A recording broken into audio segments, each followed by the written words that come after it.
Good morning, everyone. Today, we are very pleased to have great honor having Dr. Sunil Rao today, who's a professor of medicine at NYU, the Grossman School of Medicine, and the director of interventional cardiology for the Langone Health System. Sunil graduated from the medical school at Ohio State, and there he won the David Saylor Memorial Award for Cardiology Research. Starting his career in research has been very, very remarkable. He completed his residency in internal medicine and fellowship in cardiology at Duke, where he became the chief fellow at the Duke Clinical Research Institute, joining the faculty shortly after his training. When he was a chief of cardiology at the VA in Durham, he was elected for and completed the Duke Chancellor Leadership Training Program. And in 2022-2023, he became the president for the Society of Cardiovascular Angiography Intervention, SCI. Dr. Rao has published over 400 peer-reviewed manuscripts. His main area of research has been antithrombotic therapies for the management of ACS and in the peri-PCI environment. He has been the principal investigator of many landmark clinical trials in this area. He's also serving as the editor-in-chief for Circulation Cardiovascular Interventions, and he's a co-editor-in-chief for the ACC Collaborative Management Pathway for Board Certification. Today, he will speak to us about strategies to perform a safer PCI. Thank you, Sunil, for coming here.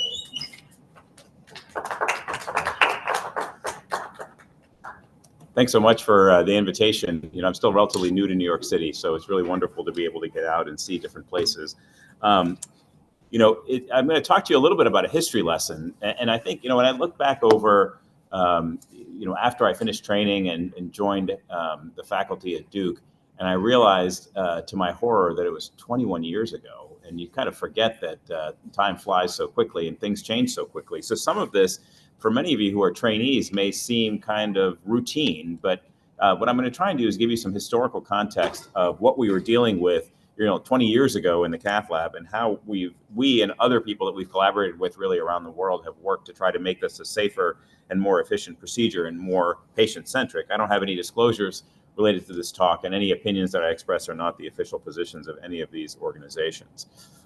So this is Grand Rounds, so I think it's best to start with a case, and it allows us to put a lot of the data and the evidence into some kind of clinical context, because at the end of the day, what we want to do is translate that evidence to the bedside. I suspect that there are probably many patients in the ED that fit this profile waiting for you after Grand Rounds to go see them and evaluate them. It's a 75-year-old female who comes in with pretty clear non-ST segment elevation ACS. She has several risk factors, and one of them is atrial fibrillation, so she probably needs systemic anticoagulation. She's lightweight, 59 kilograms. She has a hemoglobin of 8.5, so she's already anemic. And her creatinine is 1.6, which for a patient like this is really a very, very low GFR. All of that tells us that she's at very, very high bleeding risk during the treatment for acute coronary syndrome. So she's scheduled for invasive risk stratification. And at every step along the way, when you're evaluating this patient, you're trying to make decisions that are going to balance the benefits of the strategies that you implement with the risks that are that come along with them. And really, in the hospital, when we're dealing with non-ST segment elevation ACS, we're worried about recurrent MI, we're worried about shock, we're worried about death, but we're also worried about the strategies that we use that may result in bleeding complications. So, should she be transfused? Her hemoglobin is 8.5. What access site are you going to use when you do cardiac catheterization or PCI? And then ultimately, if she does undergo PCI, what combination and duration of antiplatelet therapy should be used? So really what we're trying to deal with in this patient is what's shown on this slide, and I suspect that many of you have this exact same slide in your slide decks. It's a cartoon of what happens in a patient who presents with acute coronary syndrome. Basically, there's plaque rupture, and that leads to thrombin generation, platelet activation, and aggregation. So our therapies for acute coronary syndrome are antithrombin therapy and antiplatelet therapy. What's interesting is that in the cath lab, it's really the exact same thing. It's just that the plaque rupture that's occurring is iatrogenic plaque rupture with the balloon.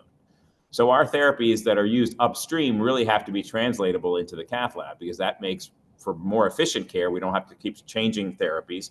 But what all of this does is puts patients on very, very powerful antithrombotic therapy to try and reduce the risk of recurrent ischemia. And at the same time, we're performing arteriotomy on them and scheduling them for invasive procedures. So ultimately, the biggest risk that we have to deal with is bleeding complications. Now, these are sort of outdated data a little bit, but it gives you a sense of what the landscape is. This is a cross-sectional evaluation of the NCDR cath PCI register that Fred Masudi performed in 2017. And again, as I mentioned, what are we worried about in a patient who comes in with ACS? Well, we don't want them to die. We don't want them to have recurrent ischemia. We don't want them to develop shock. But I would argue that also what we're trying to do is we're trying to prevent bleeding complications. And in this evaluation of in-hospital outcomes from PCI in patients with MI, both NSTEMI and STEMI, the most common complication that was occurring was bleeding. It occurred in 5.5% of patients with non-ST segment elevation MI and up to 8.5% of patients with ST segment elevation MI. Now, what we've gotten a little bit smarter about all of this, and we started studying this, way back actually when I was a fellow. And you got to remember that in the early 2000s, late 90s, early 2000s, when I was a fellow, we really had very, very few options for therapy. Patients who came in with MI were treated with heparin. They got aspirin. And it was the early era of 2B3A inhibitors.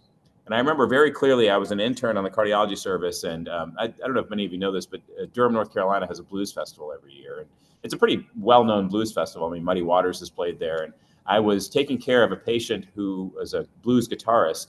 And we were actually discussing, Robert Johnson. We were discussing Muddy Waters. And he had come in with a STEMI. He was treated with heparin, had gone to the cath lab, was getting abciximab. And in the middle of our conversation, his eyes rolled back in his head and he stopped talking to me. And he had suffered a huge intracranial hemorrhage. And that's when I think, and that experience was not uncommon, whether it was an intracranial hemorrhage or a retroperitoneal hematoma. And it got a lot of people around the country and around the world thinking, there must be a way for us to thread this needle so that we can provide antithrombotic therapy without increasing the bleeding risk. And since that time, like I said, we've gotten a lot smarter about bleeding complications. And what we've discovered is that the risk of bleeding is dependent on the clinical presentation. So your cath schedule, I imagine, is extremely full today. You probably have a few people who've come in with positive coronary CTs or stress tests. Those patients who are coming in for elective PCI or elective cath for stable angina have a very, very low risk of bleeding complications. They're outpatients, they're elective outpatients. On the other hand, patients who come into the hospital with a non-STEMI have a higher risk of bleeding. And those who come in with cardiogenic shock have the highest risk for bleeding complications. And that's shown for you here on these data from Washington Hospital Center. But we've actually learned something else, and this will become relevant when we start talking about the randomized clinical trials. We've also learned that the proportion of bleeding events related to the vascular access site also changes depending on the clinical presentation. So for example, in that patient who's scheduled for elective PCI for stable angina, again, very low risk for bleeding complications, but the vast majority of those bleeding complications are going to be related to the vascular access site.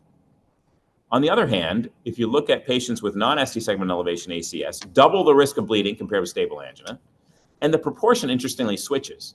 It's more common to have non-access site bleeding in patients with non-ST segment elevation ACS, largely because it's GI bleeding actually, and that's because a proportion of patients who come in with non-ST segment elevation ACS will not get revascularization. It's about 12% in the United States.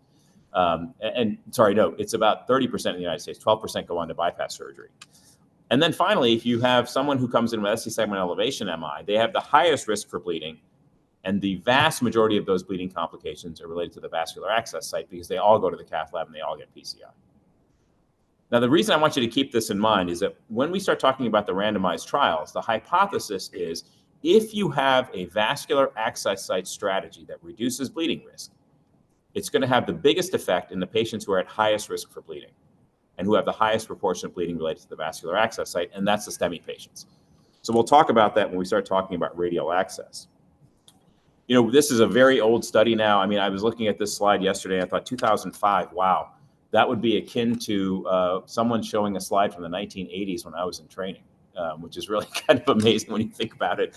But we were one of the first groups, and certainly not the only group, that looked at the association between bleeding complications and subsequent outcomes. And what we found was that there's a strong association between the severity of the bleeding that occurs in the hospital and subsequent 30-day mortality. We also look at 6-month mortality, 6-month recurrent MI, as well as stent thrombosis. I'm not showing you those data. And again, other groups have looked at this as well and have shown the same thing. Now, notice that I'm choosing my words carefully here. I'm talking about associations.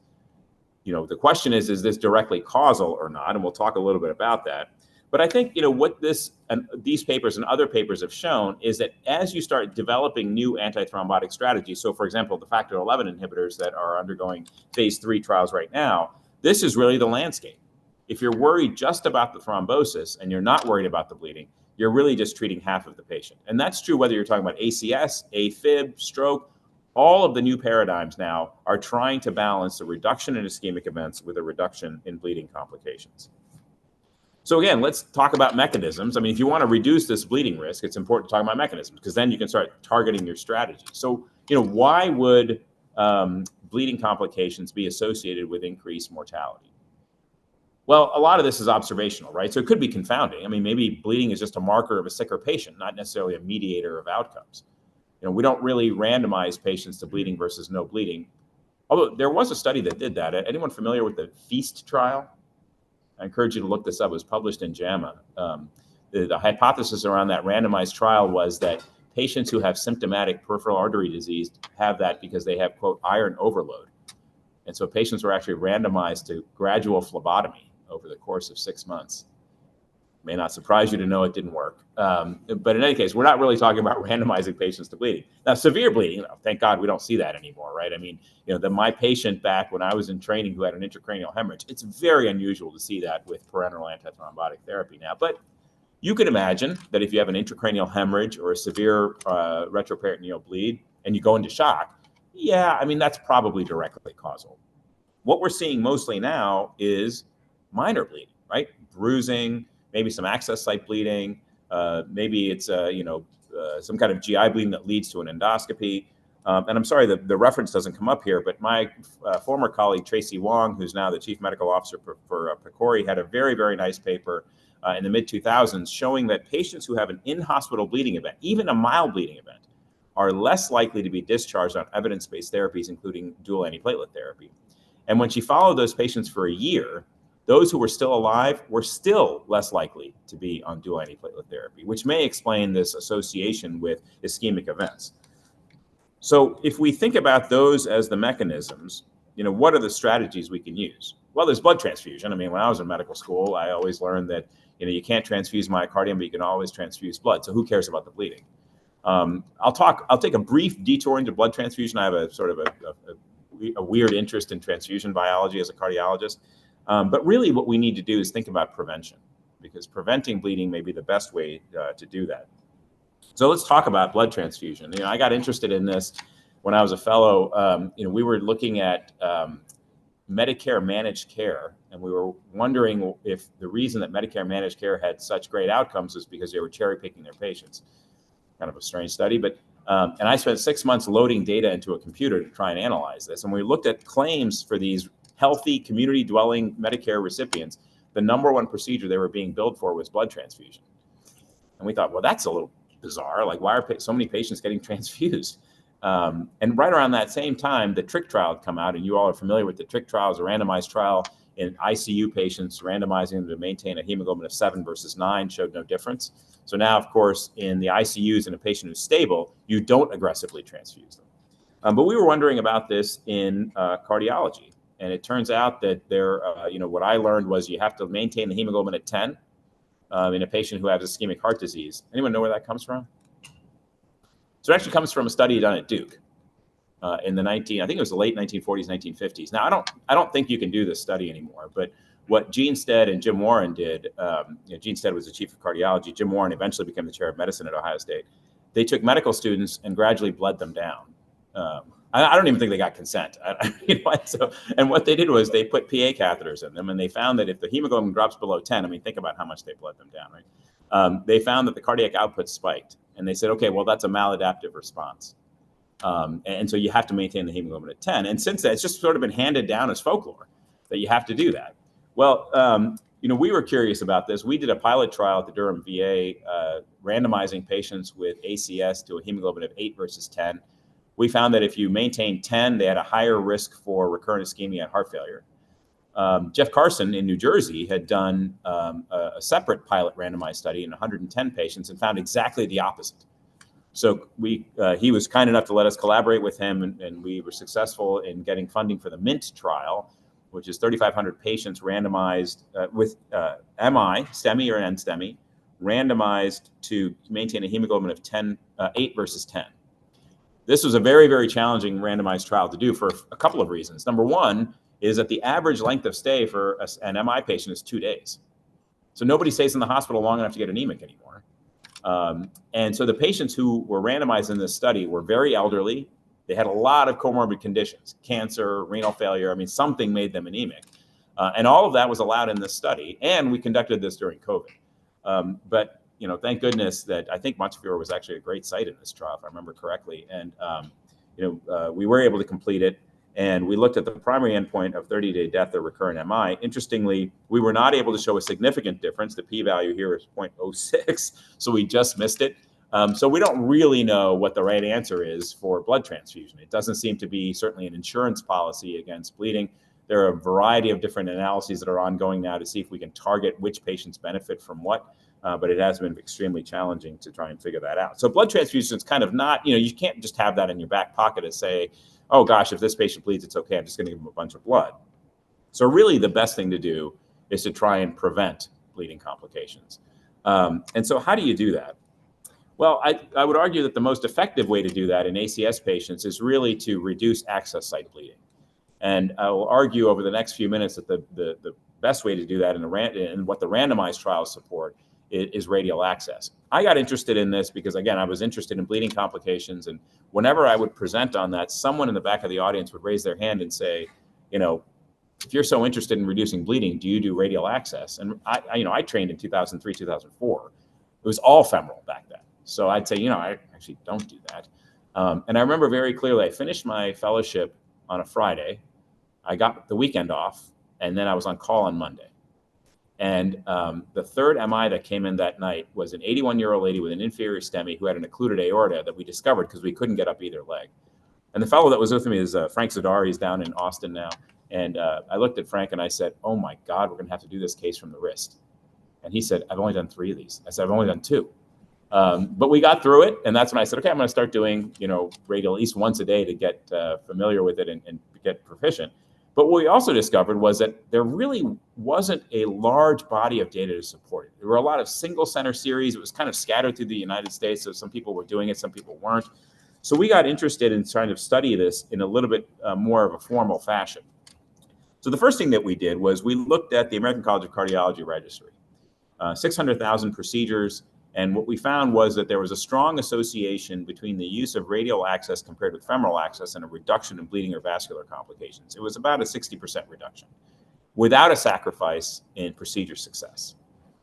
And when we looked at the uptake of radial in the 2007-2008 timeframe, we found that it only accounted for 1% of all the procedures in the United States at that time. The vast majority of procedures, 99%, were being done via femoral access.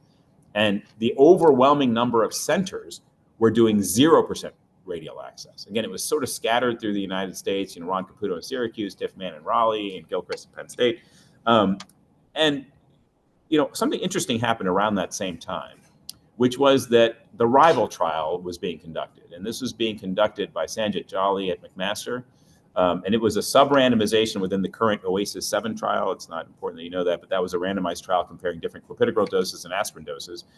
And the patients in that trial who went on to get cardiac catheterization, 7,000 of them were randomized to get radial approach versus femoral approach. This study required that the investigator had done at least 50 radial cases in the year prior. Now, based on the data I just showed you, you can imagine there were very, very few investigators who could participate in the United States. Out of the 7,000 patients, the U.S. randomized like 180. And I remember, Sanjit was about to present this as a late breaker at the ACC in 2011. And the night before, he had a meeting with all the investigators. I was the U.S. national coordinator for this trial. And he revealed the results. And he said that the 30-day follow-up in this trial was 99.9% complete. Out of 7,021 patients, only one patient was lost to follow-up. And that patient came from the United States. And I remember I leaned over to one of my colleagues and I said, it's kind of embarrassing. Like, we only put 180 patients into this trial, and we're the ones who lost someone to follow-up. And he happens to be from France. And without missing a beat, he leaned over to me and he said, "That's the risk you take when you do trials in third world countries." So I'd like to think we're doing a little bit better than that. But so here are the data. With respect to the net adverse clinical event outcome, which was a combination of ischemic events and bleeding, you didn't lose anything by doing radial access. But interestingly, when you look at a very access site sensitive endpoint, such as major vascular complications, and these were major, you were required to have surgery. A thrombin injection for a pseudoaneurysm didn't count. You actually had to go to surgery in order for this event to count. So these were pretty big events. There was a over 60% reduction with radial access. So this really kind of got everyone starting to get interested in radial approach, because this was the first adequately powered randomized trial that showed that radial access was not only feasible but potentially safer. So we thought, okay, well, this is a great paper in Lancet. Everyone's going to start doing this, right? But remember, it took the British Navy 200 years to put lines on their ships. So you have to do something else to implement it. And we had decided, there was really pretty obvious that the US was lagging behind. Working with the folks in Seattle, we did a survey of 200 interventional cardiologists around the country who had varied experience with radial access. And what we found ultimately was there were two barriers, okay? The first was the US interventional cardiologist said, you need to do a US-based randomized trial. Rival is great, but it doesn't relate to the way I do business. And then the other theme that emerged was, look, I've been out of training for 10 years. Like, how do I train to do radial approach? I need to have some training opportunities. So we decided, maybe we should try and address each of these challenges to try and increase the use of radial approach in the US. Interestingly, the FDA was interested in this, and you may wonder why the FDA is interested in kind of a vascular access site approach. At the time, and I think even now, if you look at the labeling of any parenteral anticoagulant, bleeding is a risk.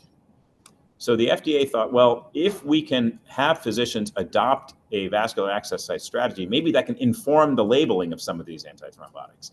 So we had a think tank at the White Oak campus at the FDA, and it was kind of an interesting meeting. I mean, we had patients there, we had the NIH there was a bunch of industry people, and a bunch of people who do radial approach.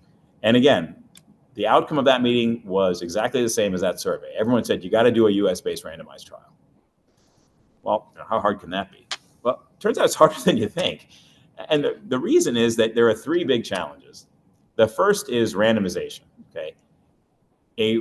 At that time in the United States, people who were doing radial access were doing it because they had had a bad experience with a patient outcome.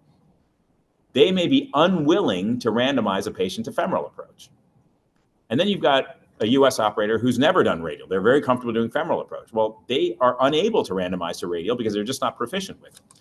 So we had to find a patient population in whom the radial proficient operator would say, I don't know what's better, radial or femoral. The second is funding. Right? I mean, this is not a new gizmo. It's not a drug. How are we going to fund this thing?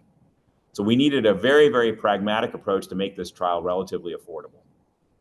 And then the final thing is, how are we going to find our investigators? Like, I didn't know everyone who was doing radial approach in the US.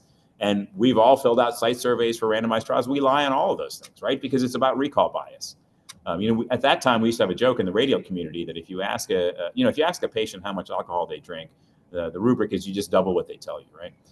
In the US at that time, if you asked an interventional cardiologist how much radial they were doing, take whatever number they give you and cut it in half, because they really weren't doing that much. So we needed a way to really know who's really proficient at radial approach, because this had to be a fair comparison. So let's take each one of these challenges at a time. So the first was, which patient population?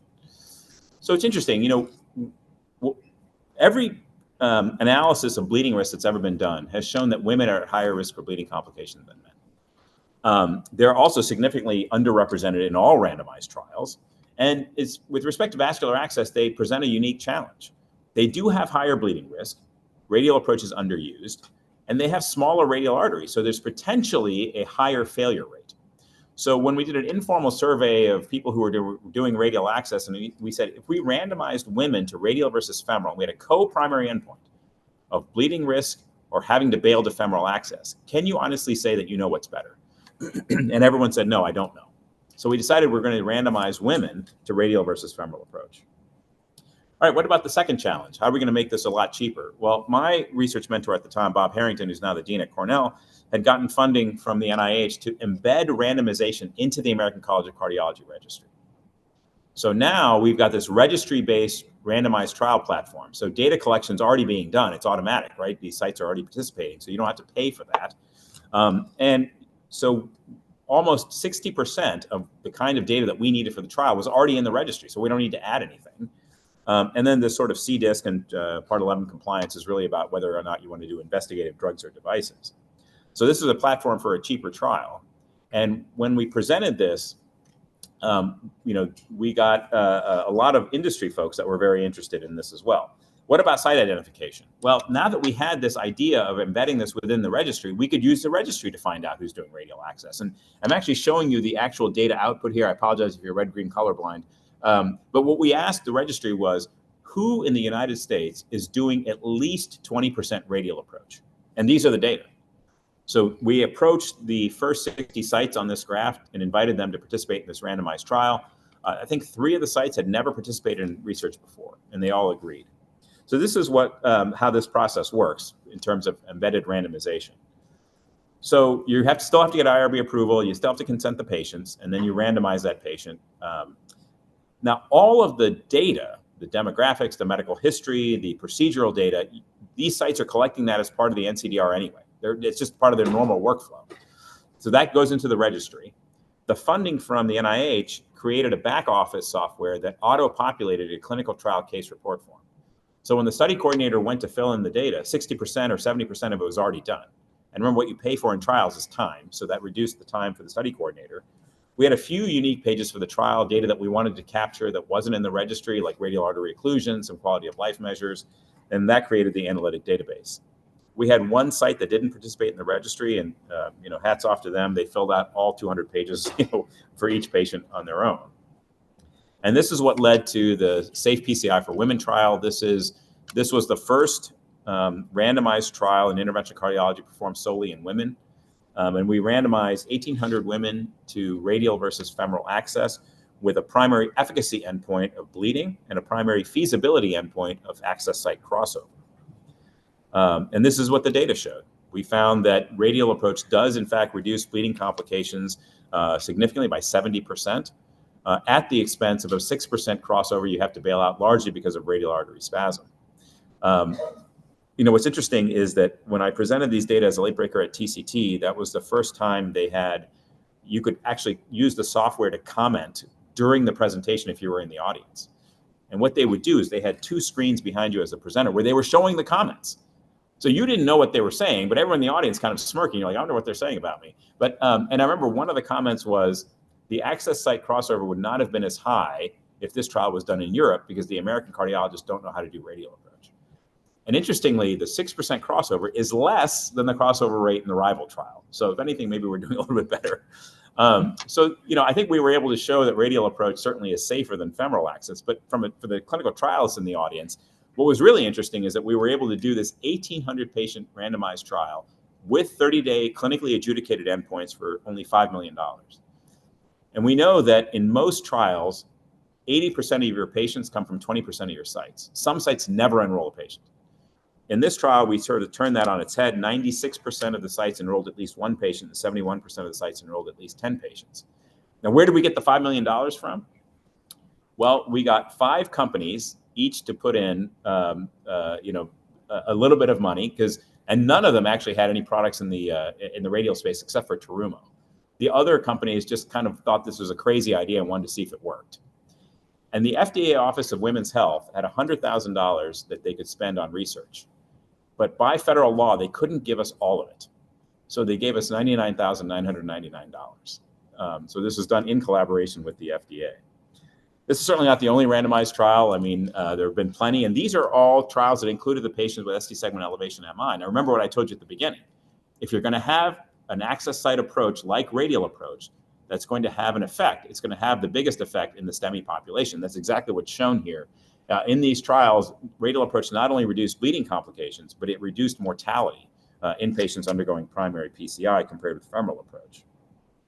What's happened in the United States? Well, I told you in 2007 it was 1%, right? So there has been a steady increase in the adoption of radial access over time. The latest data from the NCDR Cath PCI registry, which is about a year old now, shows that 70% of all the procedures in the US are being done via radial access now. The balance at 30%, I suspect, are kind of large bore cases that either require mechanical circulatory support or perhaps are CTO procedures, but this continues to increase over time. And based on the randomized data, the 2021 revascularization guidelines have given radial approach a class 1 recommendation with the level of evidence A for both patients with acute coronary syndrome and those with stable angina. Now, what about the implementation piece, right? I mean, it's one thing to actually show the data, you got to implement it. And you know, thank goodness the professional societies have stepped up here. I think this is largely what's been responsible for the implementation of radial access. There have been multiple courses that have been done around the country, and most of the people who attended were not fellows. They're actually people who had been in practice for a while. And for many of them who trained using brachial approach, the learning curve was actually pretty simple. It was from the wrist to the elbow. So this is, I think, has led to widespread adoption of radial approach in the United States. Now, interestingly, we started doing radial access at the Durham VA in 2006. And pretty rapidly, we noticed that, you know, in between cases, we'd run down to get coffee, and the patient that we did a PCI on that morning was in line in front of us. And we thought, well, why are they in the hospital? Like, maybe we should start thinking about sending these patients home the same day. And, you know, we got interested in this, and again, we wanted to study it. So we looked at 107,000 older patients. These are patients over the age of 65 in the registry who underwent PCI for stable angina. And we compared patients who were discharged the same calendar day as their PCI versus those who were observed overnight. And we looked at 30-day death or readmission. And there actually are two lines there. They're just completely overlapping. There was no difference. And so we decided in 2010 to implement a same-day discharge strategy at the Durham VA. Now, the Durham VA is a small hospital. We were struggling for beds. So the administration was interested in us pursuing this. And they said, okay, report back to us after you discharge the first 40 patients. Now, I don't know how they came up with 40, but whatever. So we discharged the first 40 patients the same day as their PCI. And at 30 days, none had died. None had been readmitted. 3 came back to the emergency department at a median of 2 weeks after their PCI. 1 because he ran out of his meds and couldn't get a hold of his doctor. 1 because he was bitten by fire ants. And 1 because he fell into a stump hole. And I would argue that overnight observation would not have prevented any of those events. So that has now become the standard approach for most patients undergoing PCI in the United States. Again, I wish that data had compelled this. I think it actually had more to do with the Medicare audits that were taking place. And for those of you in the audience who are not familiar with that, in 2005, elective PCI became considered an outpatient procedure. But some health systems, certainly none in New York area, I'm sure, decided that they were going to keep people overnight and bill Medicare as an inpatient rate, which is about twice the reimbursement for an outpatient rate. And Medicare kind of scratched their heads and said, if these are inpatients, why are they going home within 24 hours? And they implemented so-called RAC audits. RAC audits are the financial equivalent of a complete rectal examination. It's very, very unpleasant. And these RAC auditors were incentivized. They get a percentage of the penalty. So some very prominent institutions around the country owed hundreds of millions of dollars back to CMS. And so now if I want to keep a patient overnight, I have to justify it. It's become completely different. I got an idea about 6 years ago that the standard duration of observation after a PCI is 6 hours. And the question is, where did the 6 hours come from? Well, the 6 hours came from 2 studies in Canada that looked at the time course of post-PCI complications, including bleeding, chest pain, taking back to the lab, et cetera. And what they found was that most of those events occurred within 6 hours of PCI or after 48 hours. So everyone said, okay, we should probably observe everyone for 6 hours. And we got this idea a few years ago, maybe not everyone needs to be observed for 6 hours. You know, if you're someone who recovers very quickly from anesthesia or from sedation, maybe you can go home a lot faster. So when we put together this expert consensus decision pathway on same-day discharge, we said the older thinking was time-based. In other words, everyone gets the same length of stay. The new thinking, we thought, should be milestone-based. So if you're able to recover and your mental status is back to baseline, you're ambulating, you avoided, you've gotten your discharge education, maybe you're ready to go home. So last year at NYU, we implemented something in our EPIC EHR called the NYU Discharge Passport. And you can see that the milestones on the right-hand side of the screen, if your patient is undergoing a PCI, you can actually log in and look and see how far in this passport they've progressed. And what we found is that we were able to decrease our length of stay post-PCI 33%, down to a median or an average of about 4.3 hours. In fact, that's gone down even more. In fact, when I looked at the data from January, it's about 3.8 hours. And we've looked at 800 patients before and after the implementation of the discharge passport, and we found that, again, at 30 days, there were no deaths and no readmissions. One of our fellows, Joey Lerner, will be presenting this at the American College of Cardiology meeting this spring. So let's go back to that patient that I presented. Here's her coronary angiogram. You can see she's got a lesion in the LAD that's likely responsible for her ACS. She got left radial access. She had a significant LAD. She got IVUS-guided PCI. And then because of her AFib, we dropped the aspirin to try and reduce her long-term bleeding risk. I've talked a lot about in-hospital bleeding risk. This is long-term bleeding risk. And of course, GDMT for secondary prevention. So I'll wrap up here, and then we'll have time for comments and questions. Post-PCI bleeding complications still are the most common complication that occur, and they're associated with increased morbidity, mortality. I didn't show you the cost data, take my word for it. It's driven largely by increased length of stay and the additional tests that we do in patients who have a bleeding complication. So moving forward, it's really important to reduce ischemic risk and bleeding risk. And if you look at all the antithrombotic therapy development that's going on now, whether it's for AFib, stroke, or ACS, it's really about trying to reduce both. In fact, many of you have probably seen the Azalea trial that was published in New England Journal with factor 11 inhibitors. Maybe that's the solution. Maybe we've been finally able to find something that reduces ischemic risk without increasing bleeding. For the PCI population, though, radial approach really is the most effective strategy to reduce that bleeding risk. And it looks like it reduces mortality in the highest risk patients, such as those with STEMI. And it also facilitates rapid procedural recovery and reduces length of stay. I'd be remiss if I didn't thank the folks that really were responsible for a lot of these data, both at my prior institution as well as my current institution. A lot of the data that I showed you was led by cardiology fellows, many of whom have now gone on to very productive academic careers of their own. So thank you very much. It's a real honor to present in front of you. I really appreciate the invitation, and I look forward to comments and questions.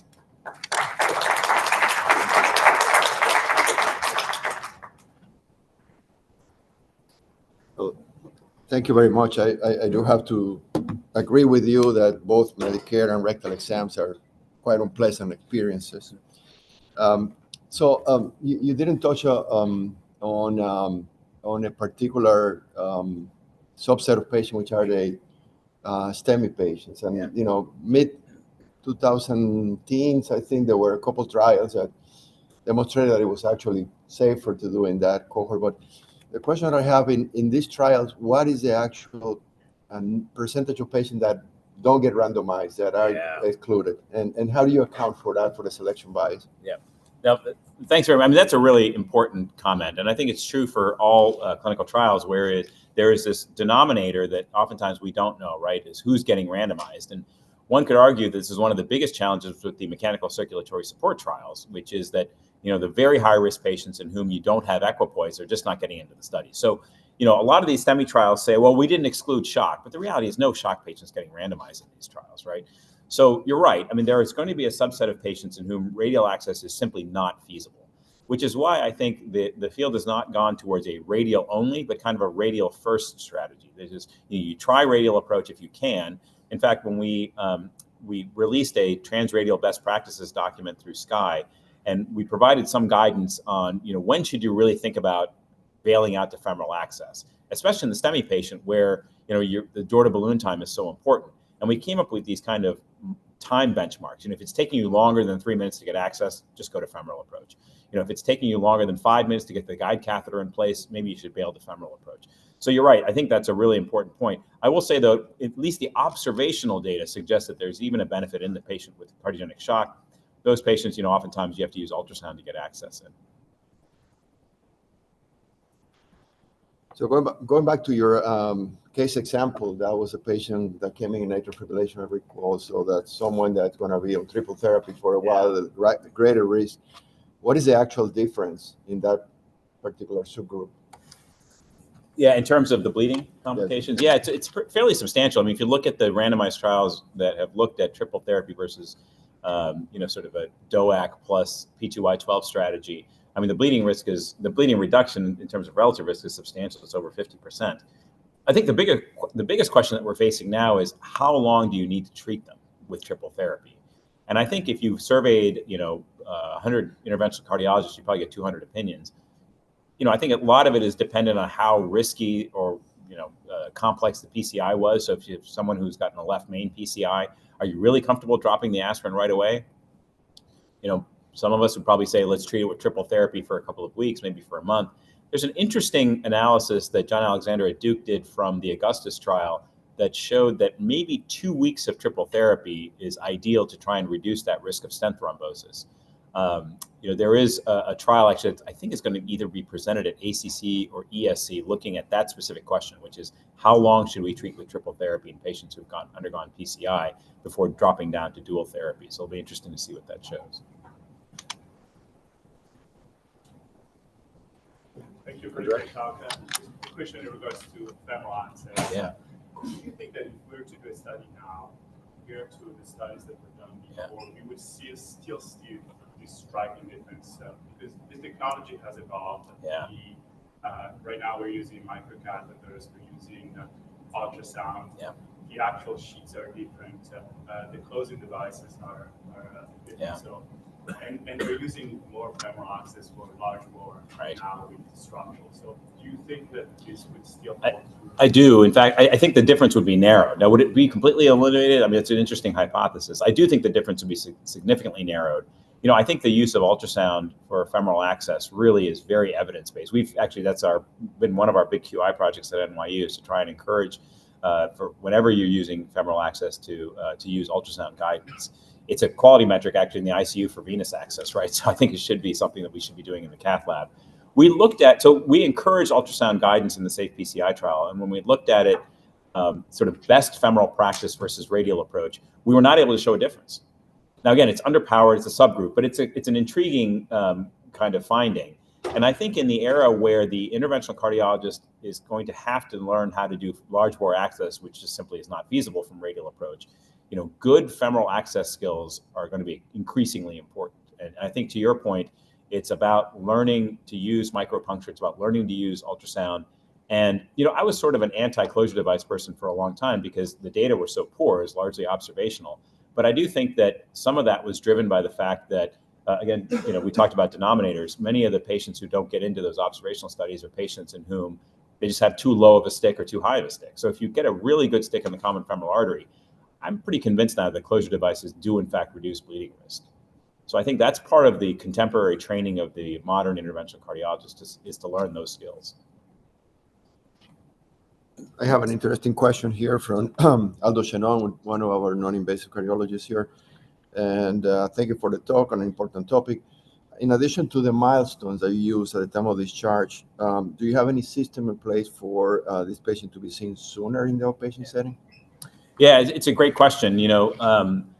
We do, keeping in mind that just like all of you, I mean, we have patients who get referred from multiple different practices. So, we have a team of advanced practice providers who coordinate all the discharge care. So not all of these patients are being seen within the NYU system. So, our APPs who are assigned to discharge that day spend a fair amount of time making sure that these patients get seen usually within 2 weeks after a PCI. And then, of course, the discharge paperwork that they get, they or their significant other, whoever they came with, has access to a phone number to call for any emergency issues. But again, discharge planning is really, really important. For a successful same-day discharge program or a successful accelerated discharge program, it's about choosing the right patient, making sure the procedure is successful, and then make sure you have a program in place so they don't feel like they're being abandoned. Thank you. Good morning. Thank you for your talk. When I started using Twitter, one of the first hashtags that I remember was radial first. I think it was a message that was very well translated from evidence to the cardiology community. So thank you for that. And I have another question that is not directly related to your talk, but sometimes it's not easy to differentiate type 2 MI from from non-STEMI patients that you take into the cath lab. Sometimes it's a clinical diagnosis, but sometimes it's not easy. So do you have another tools that you can use in the cath lab to know what's the culprit or now how to approach those patients? It's a great question. Oh yeah. So the question was, type 1 versus type 2 MI can be difficult to differentiate. Are there any tools to help us do that? Unfortunately, I think it's still clinical judgment. John Heitner, who was at NYP Brooklyn, is now at NYU. He was a resident with me at Duke, does cardiac MRI for a living, and he had a really great paper that I think nobody had read, unfortunately. And what he found was that in the non-STEMI patient, 25% of the time, we stent the artery that is not the culprit. So in NSTEMI, it's very, very challenging. The way he did that is he looked at cardiac MRIs post-PCI, and he found that the infarct area is actually separate from what was stented. And this has been one of the biggest issues, I think, around complete revascularization in NSTEMI. We're participating in the COMPLETE 2 trial. COMPLETE, remember, was a non-culprit PC or revascularization trial in STEMI. This is a non-culprit revascularization trial in NSTEMI. And it's very challenging because, what I think is the culprit, I define by what's the tightest lesion I see on angiography. And sometimes it's not the culprit. So perhaps complete revascularization, in other words, sort of the interventional cardiology approach, which is just fix every damn thing, might be the way to go to try and differentiate that. I will tell you that type 2 MIs were allowed in the MINT trial of transfusion. And you would have thought that because type 2 used to be what we call demand ischemia in the old days, that the transfusion strategy was, a liberal transfusion strategy was beneficial in the type 2 MI patients. Turns out we found exactly the opposite. When you looked at cardiac death, which is a not adjudicated endpoint, it turns out that liberal transfusion was more beneficial in the type 1 MIs, not the type 2s. So the transfusion stuff is a little bit confusing, just as confusing, I would say, as trying to differentiate type 1 and type 2 MI. Yeah. Thanks for the presentation. Real pleasure to listen to. Are you aware of the new data, just to follow up on Dr. saying, of data and assessing the trends and complications from femoral access with in the United States, the adoption of ultrasound use and micropuncture use, other devices, best practices in general. I do feel like the historical data that we have doesn't really represent what actually I'm experiencing. 2% rate of vascular complication leading to surgery. I've never seen one. Yeah. No, I think your point is a good one. So it's interesting when we looked at a couple of things back, about 10 years ago. We looked at temporal trends in bleeding complications, and we looked at temporal trends in vascular complications. And what we found was that they're all going down. I mean, there's a secular trend of decrease in bleeding for a variety of reasons. One is technology is getting better, right? I mean, we're not, when I trained, it was not uncommon for us to use 8 French catheters for PCI. Now, of course, we can do PCI with 5 French. The other thing is that closure devices have gotten better. And then there's this sort of Hawthorne effect, right? So we're just talking about bleeding and talking about vascular complications. That's just led everyone to be more aware of it. And if you look at your own NCDR report, my guess is you'll see what we're seeing, which is the highest, sort of category of vascular complications is around 1.5, 1.7%. It's pretty low. Some of that is definitional. We've changed the definition, et cetera. So I think there has been a decrease in bleeding complications over time.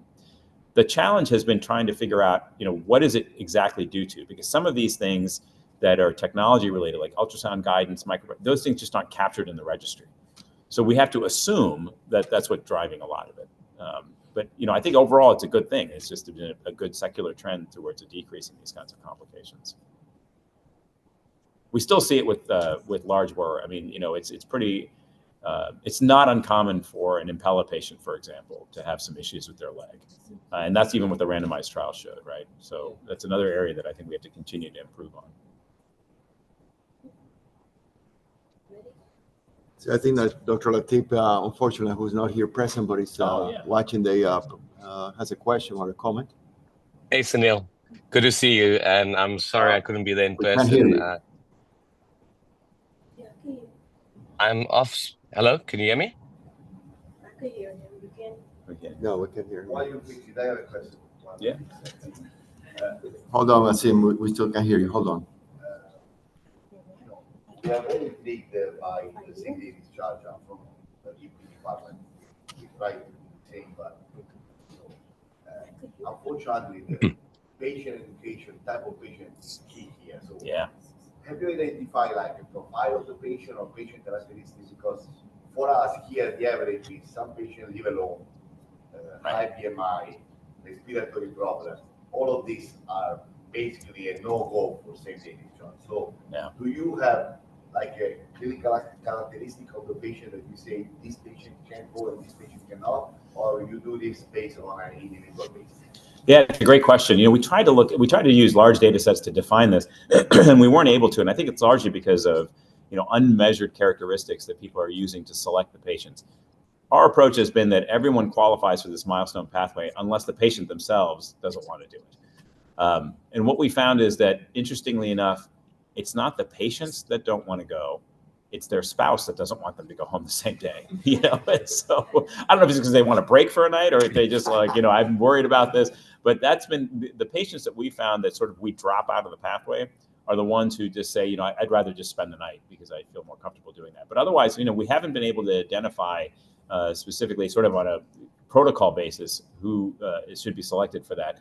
But I think, again, you make a really, really good point. This is about selecting the right patient, right? So if the patient has, you know, some issue that you're worried about, whether it's cardiac or largely non-cardiac comorbid condition that may flare, you know, it may be better off just to keep them in the hospital. I mean, at the end of the day, this is really about patient safety, really, over the efficiency. Hi, can you hear me now, Sunil? Okay, so why don't you just Speakerphone, take it maybe. because Hold on. it's unmuted here. Oh, hold on. Hello? Give us a minute. I don't know why. Okay. Okay. Let's see. Maybe you can speak now. Okay. Hey, Sunil. I hope you can hear me now. Not really. Yeah, I can hear you, but I'll repeat your question. Okay, great. Phenomenal talk as usual. I had a couple of questions. The first one was, I mean, as a believer like you on radial PCI and the class 1 indication now guidelines, why don't we see this? Now I can't. Maybe you can type it into the chat. Maybe. Okay. All right. Yeah. I'll type it in. Don't worry. Ladies, I can't. Dr. Latif, we can't hear you for some reason. I'm sorry. Yeah, I don't know if you want to maybe type it in the chat or something. We can take a look at it there. Sorry about that. Oh, no problem. Let me just see if there's any. Oh, there it is. That's a different.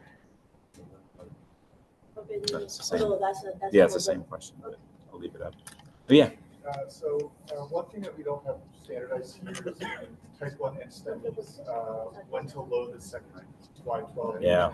Do you guys have anything standardized at NYU? Yeah, you know, it's interesting. My prior institution, we were not a upstream loading institution. We just didn't do it. At NYU, everybody gets loaded upstream. So, I mean, I guess that's the protocol. It's just everybody gets it. It's interesting how, you know, varied the practices are, and this whole idea around upstream. We struggle with this. You know, the ACS guidelines for 2025 are coming out in 2 weeks or 3 weeks, and we really struggle with that recommendation. You know, what should we recommend? It's been stubbornly at like 55% nationally people preload. I guess, you know, my own gestalt, and I'd be curious to see what the other attendings in the room say. I think that if you're an institution that doesn't load, then it's reasonable to do it on the table if you're going to do PCI. And in those cases, you really have to use, you know, sort of the more potent ones, right? Either prasugrel, which is generic now, thank goodness, or ticagrelor. But at our institution, everyone gets preloaded.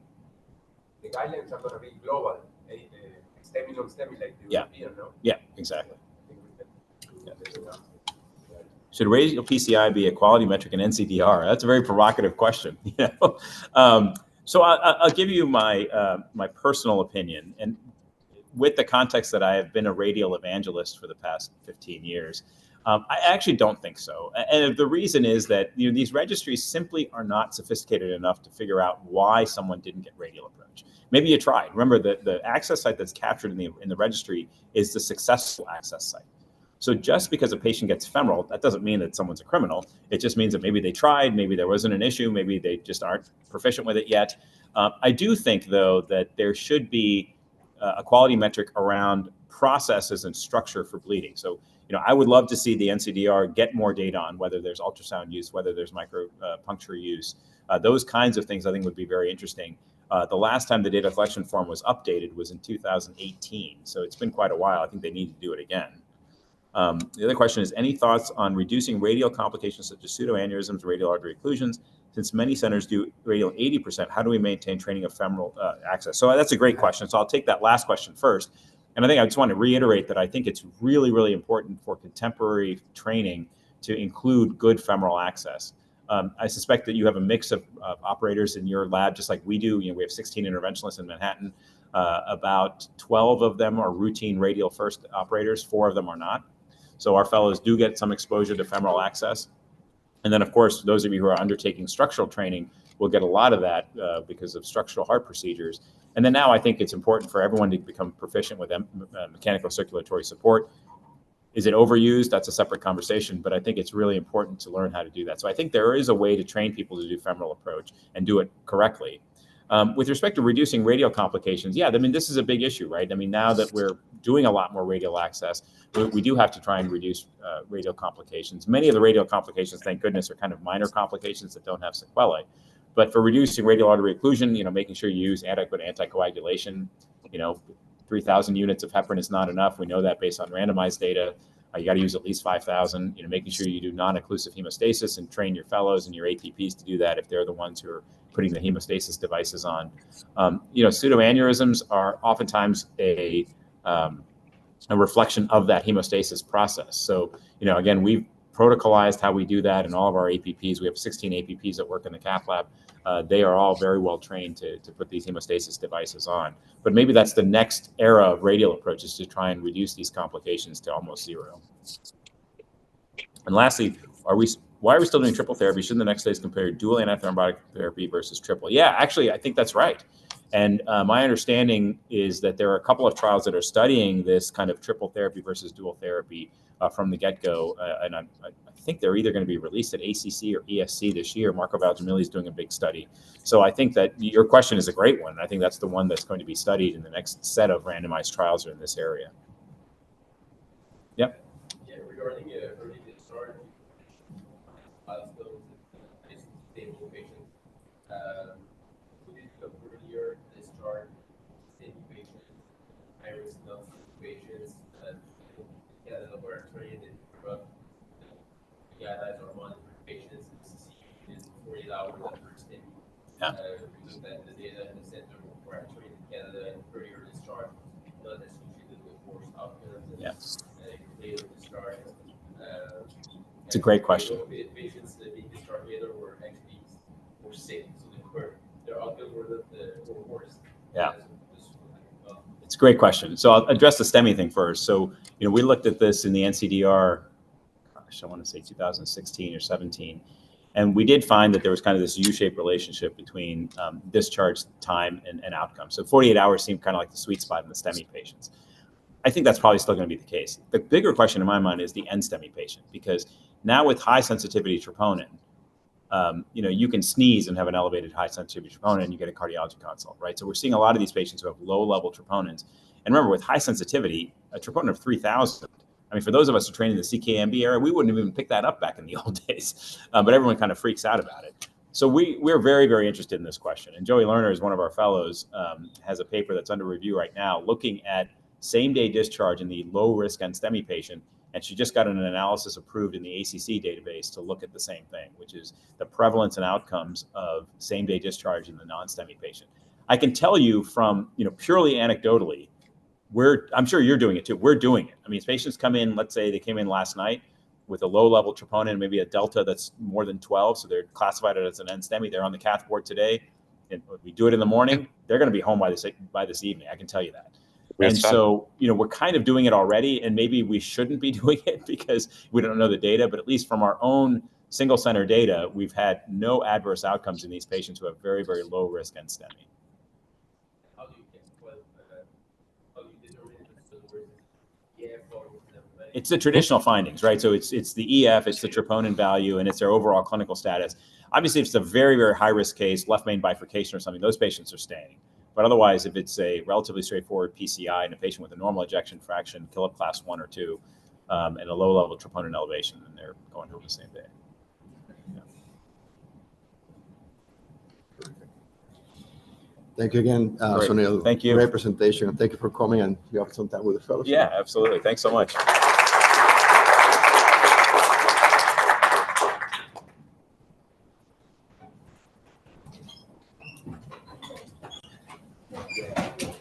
so much. That was wonderful. Hey, thanks a I lot. really It's good to see appreciate you. it. Yeah. Absolutely. Sorry Yeah. again that we missed dinner. But No, that's fine. We'll have to do it another time. Yeah, You absolutely. I can hope you come feel home or better. something, Yeah, that sounds great. All right. And when you talk to Francis, we tell him I said hello. I will. All right. In regards to your wife. Thank you. Thanks again. Yeah.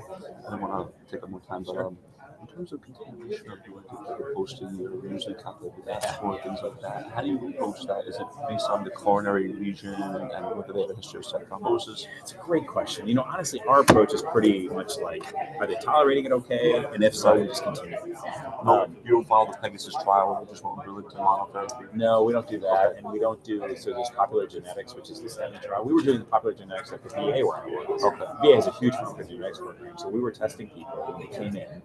And then we'd have those data. So when they were seen at their 1 month follow-up, they were rapidly metabolized, we would de-escalate them. But we weren't stopping.